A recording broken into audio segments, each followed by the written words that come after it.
kukuha pa lang po ng license. Okay. And then, wala pang baril Okay. na transaction. Bali, license pa lang po. Okay. So kukuha pa lang license, tapos ito yung may nakausap ka dito sa PB Junicio & Co. Yes po. Sino po yung pangalan na kausap niyo, ma'am? Kate Patrice Junicio po yung Facebook name niya po. Kate Patrice Junicio. Okay. Yes po. Tapos, itong Kate Patrice Junicio, may sinisingil siya sa inyo para ma-process. Yes po. Okay. Tapos, ito siya, ma'am, ang totoo ba nga taga PB Junicio nga talaga siya? Actually, na-convince po ako kasi po yung binigay niya na info at saka yung bank account po na binigay niya is under po sa name ng PB Junicio. Okay. So, yun po na, Pero later on, upon your investigation, nagkanda ka ng due diligence, hindi siya pala part ng PB Junicio na office. Hindi yes siya po. associated. According yun sa PB Junicio na gun store. Okay. Sige, so ayan, naka-flash in yung screen. Ito po yung Kate Patrice Junicio. Okay. Ma'am Teresa, good afternoon po. Hello, sir. Good afternoon po. Ma'am, i-confirm lang namin, ma'am, meron po ba kayong empleyado na yung pangalan ay Kate Patrice Junicio? Sir, pasensya na po, pero wala po talaga kaming empleyado na name po na Kate Patrice Junicio po. Ayun, thank you, ma'am, for that confirmation. Ngayon sa mga ganitong case, ma'am, yung possible kasi na mga ma-charge nating crime dito kay Kate, sakali mapatunayan sa korte, is estafa pa rin. Kasi under Article 315, ang it's estafa by means of false pretense yung ginawa niya eh. Nagpanggap siya na part siya ng PB Junicio, so baka ginamit. Ginamit yung last name kasi niya. Kasi yung bank name na ginamit niya is PB Junicio. Yes, ginamit yung last name niya para daw makipag-angot daw nga kunwari part ng PB Junicio. So, yes, pag sa mga ganitong case, kasi ma'am, by the way, may binayad ka na ba sa kanya? Nagpalabas ka na ng pera? Yes po, 68,900 po yung total. At saka, nakapagpadala po ako kasi, syempre, yung PB Junicio and company na name, kilala na yun, di ba? So, At saka yung bank name na binigay sa akin is under sa gun store na yun. So, naniwala ako na, talagang legit yung processing niya. So, dahil dyan, ma'am, so meaning there's damage nga on your part to your prejudice, tapos minisappropriate yung pera kasi dapat instead na igagamitin niya para bigyan ka ng permit to carry, ginamit niya sa ibang bagay. So, pasok talaga siya, ma'am, basically sa estafa. So, if ever, ma'am, nga i-continue mo yung charge against her, ma'am, pwedeng-pwede. Ang kailangan lang i-gather yung mga evidence. Good afternoon po, Police Colonel Vicente Amante. Attorney, good afternoon po. Yes, sir, good afternoon. Sir, mag-ask lang po kami. Pwede mo ba kami, sir, mag-guide yung step by step kung paano po ba, sir, yung process para makakuha ng permit to carry? Tapos pati na, sir, pag magbumili ng baril, paano yung licensing doon? Attorney, linawin ko lang ng konti. Yung problema yata ni ma'am is parang application for license pa lang. Yung permit to own, license to own, yung LTAP natin. Yes, sir. Hindi pa yata yung permit to carry kasi iba kasi yung permit to carry.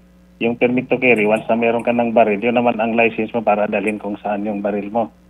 Yung parang kay ma'am yata is initial pa lang, yung license to own pa lang yata. Kung tama ako, ma'am, attorney. Tama po ba, Ma'am Marilyn, na yung sa inyo po is license to own pa lang? License to own po at saka yung permit to carry po talaga. Dalawa, sir. Dalawa. Okay po. Dalawang transaction po. Yes, sir. Yung sa tanong mo, sir, na kung paano tayo mag-apply ng license to own.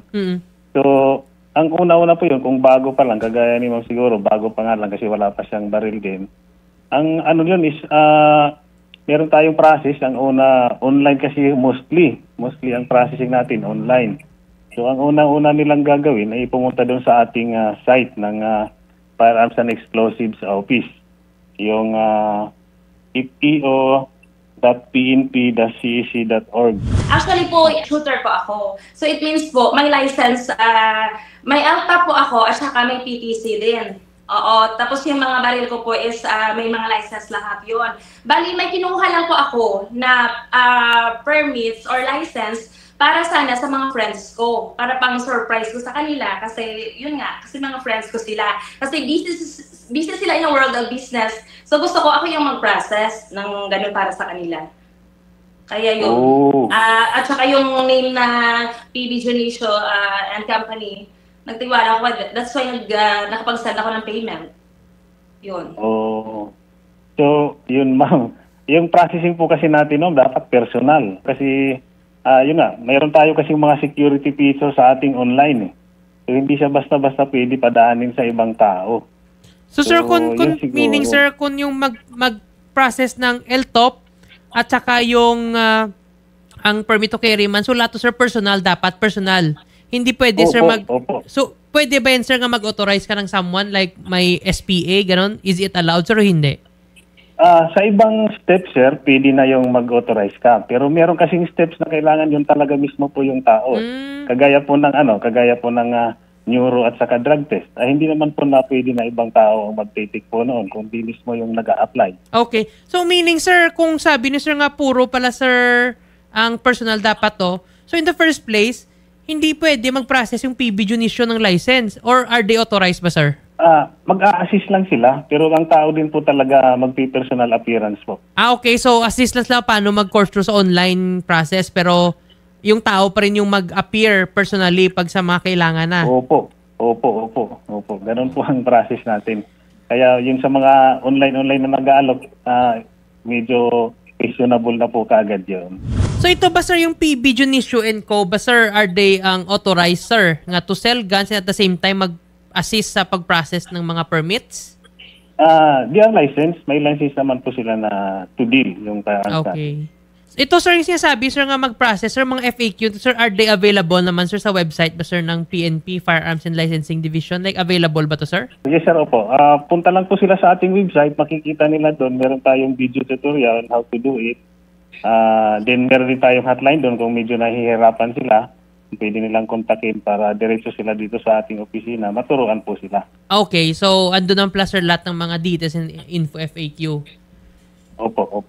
Ayun sir, thank you sir. At least sir, ngayon sir nagbigay linaw nga yung pagkuha pala ng license personal in nature, hindi siya pwedeng iba yung kukuha tapos sa iba ibibigay. Yes sir, opo. Lalong-lalo na po sa ating license to own. Kasi yun po ang talagang need ng personal appearance pag-take ng neuro at saka yung drug test. Yung renewal naman, pag renewal na lang ng baril natin, yung process po na yun mostly online na. So pwede na nilang gawing online submission na lang ng application. Pupunta lang sila sa ating opisina. Once na i-claim na lang nila yung kanilang license card, which is personal din po yun. Pero mostly halos online na po yun. Sa dulo na lang sila pupunta personal. And then this license sir, this is not transferable, di ba? Yes po, opo. Hindi po pwede na matransfer yun. Sinaintindihan po namin, sir. Sir, maraming salamat talaga, sir, sa pagbigay sa aming information yan. Ma'am Marilyn, it seems like pala na kay Lamplab, personal talaga to. So, kung ibibigay ito sa mga friends nyo, we would suggest, ma'am, nga yung friends nyo mismo mag-process pala directly since it's personal by nature. Oo. Pero attorney, actually, may sinend po sa atin si Ma'am Marilyn na kausap po niya itong si alias Kate Junicio. At ito po, si alias Kate po ay nagsabi sa kanya na, sorry po ma'am, nagawa ko lang po dahil sa nanay at tatay ko na may sakit po at naka-confine po hanggang ngayon dito sa Taguig. Sorry ma'am. Ito po yung message po nung alias Kate dito kay Ma'am Marilyn at inaamin po na nagamit nga po yung pera sa ibang bagay. Ngunit hindi pa rin po na-disclose dito yung totoong identity nitong nagpakilalang Kate. Through the help of PNP din, ma-locate to yung scammer at saka makuha talaga yung true identity niya para malaman ng lahat. Ma'am Marilyn, regarding dun ma'am sa PNP Blatter, nakapag-file na kayo ng PNP Blatter? Yes po, meron na po. Actually, pinatitig ko na po doon sa C-Bank Laguna. Noong September 2, pinuntahan ko talaga doon kasi ang bagal po ng response nila sa email. So ako na yung pumunta doon para oo. Okay, so that's good ma'am. At least may PNP Blatter report na. Hello po ma'am, good afternoon po. Hello sir, good afternoon din po. Ngayon ma'am, ang gusto lang sana makuha ni Ma'am Marilyn is, pwede po ba matrace kung saan na ngayon si Ma'am Kate Junicio at saka kung anong totoong pangalan niya para masampanin ng kaso? Yes po, attorney, possible po nating magawa yan. Though kailangan po natin na mag-file talaga ng complaint dito si ma'am, yung victim po, and also po makapag-apply po tayo ng warrant to disclose computer data dun mismo po sa mga social media platform or kung ano man pong platform na nag-uusap or messaging app po na nag-uusap po yung victim tsaka yung suspect po. Ayun ma'am, si ma'am. Malaman natin yung real identity ng tao behind those accounts po. Okay po, ma'am. Si Ma'am Marilyn, actually, ma'am, nag-file na daw sa PNP ng blatter report.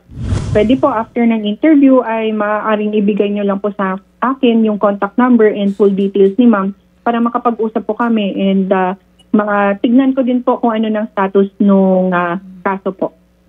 Ayan, yes, ma'am. Sige po, ma'am. Maraming salamat. Ma'am, paki-assist na lang po, ma'am, si Ma'am Marilyn dito, ma'am. Anytime po, pwede pong mag-message sa akin si ma'am para po kausap ko rin yung investigator on case po, sa status ng kaso po. Ayan po, ma'am, magandang balita yan. Sige po, ma'am, maraming salamat dyan, Ma'am May Arancilio. Ang Ma'am Marilyn, sige po, tulungan po kayo, ma'am, ng Wanted sa radyo program ni Senator Idol Raffy Tulfo para mag-assist doon sa may Region 6 naman na cybercrime para at least may ma-disclose yung totoong identity to ng scammer, kung pwede natin matawag. Okay po, attorney. Salamat po. Opo, Sige po, ma'am. maraming salamat po.